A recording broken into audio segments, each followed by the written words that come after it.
Bismillahirrahmanirrahim. Assalamualaikum warahmatullahi wabarakatuh. Bapak-bapak, ibu-ibu, mas-mas, mbak-mbak, khususnya adik-adikku sekalian yang dirahmati Allah dimanapun Anda berada. Kembali di IIP Channel bersama saya IIP Wijayanto. Kali ini kita akan membahas tema semakin sakit hati yang kamu rasakan kepada mantan, semakin besar kutukanmu akan menghantam mantan. Ya. Jadi ketika kita merasakan sakit hati dan kekecewaan yang luar biasa kepada mantan, ya. Mantan cuman memanfaatkan kita saja, kemudian dia mengkhianati kita dan mencampakkan kita begitu saja, dan tidak hanya berhenti di situ. Mantan juga memamerkan kemesraannya bersama orang ketiga di media sosial, ya. Nah, ini kan sakit hatinya, kecewanya dengan mantan menjadi double-double, ya. Ketika kita merasakan kekecewaan yang demikian, ada manusia yang bisa memaafkan, ya. Udahlah, enggak apa-apa, begitu kan, uang bisa dicari lagi, ya. Semoga ketemu dengan jodoh yang lebih baik dan seterusnya. Ada mungkin, ya, orang yang ketika dikhianati, dikecewakan, dicampakkan oleh mantannya bisa demikian. Walaupun saya belum pernah tuh ada ketemu dengan orang yang seperti itu. Artinya dia dikhianati, dicampakkan oleh mantannya, dia memaafkan, kemudian tidak apa-apa, rugi uang ya bisa dicari lagi kan gitu. Kemudian semoga dapat jodoh selain mantan yang lebih baik. Nah, mungkin ada, tapi saya belum pernah ketemu orang yang seperti itu. Yang lebih banyak muncul adalah orang yang ketika dia dikhianati dan dikecewakan oleh mantannya, maka dia akan mendoakan keburukan untuk mantannya. Maka dia akan mengeluarkan kutukan-kutukannya untuk mantannya. Nah, pertanyaannya kemudian, semakin sakit hati seseorang, maka energi kemarahannya kan tambah besar, ya. Orang yang marah itu dia bisa betul-betul fokus dan dia bisa punya stamina yang luar biasa besar. Itu orang marah tuh. Coba lihat orang yang sedang marah dan kesetanan tuh. Ya.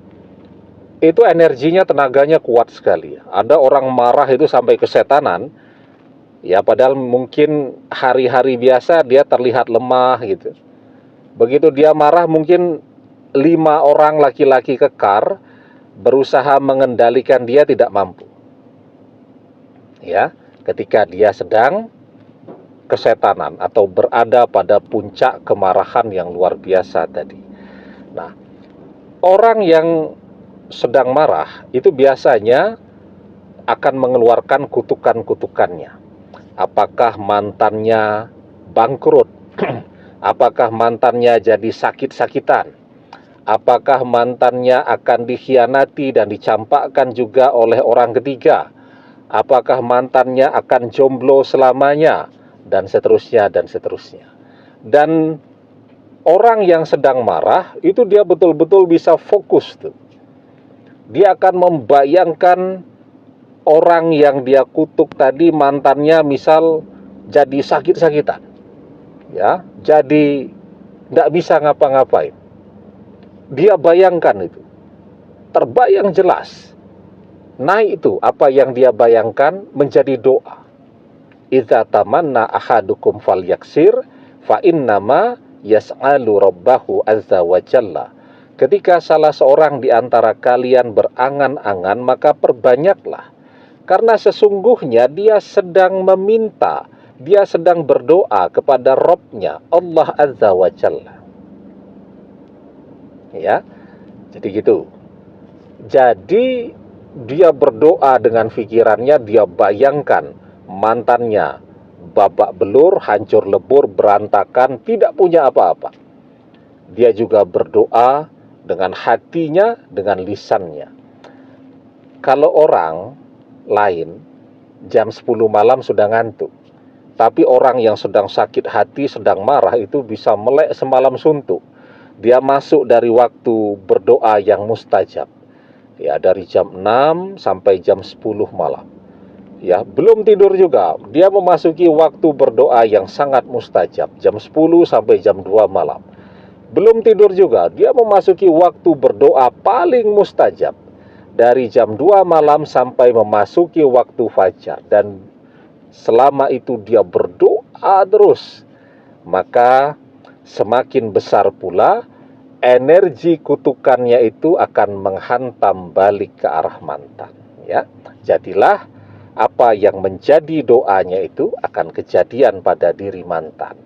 Kalau dia berdoa agar mantannya dicampakkan juga oleh orang ketiga, maka mantan akan dicampakkan begitu saja oleh orang ketiga, tapi dengan cara, dengan rasa yang jauh lebih menyakitkan daripada apa yang kita rasakan ketika mantan mencampakkan kita. Itu kekuatan dari doa orang-orang yang sakit hati, dari orang-orang yang dikhianati, dari orang-orang yang terzolimi.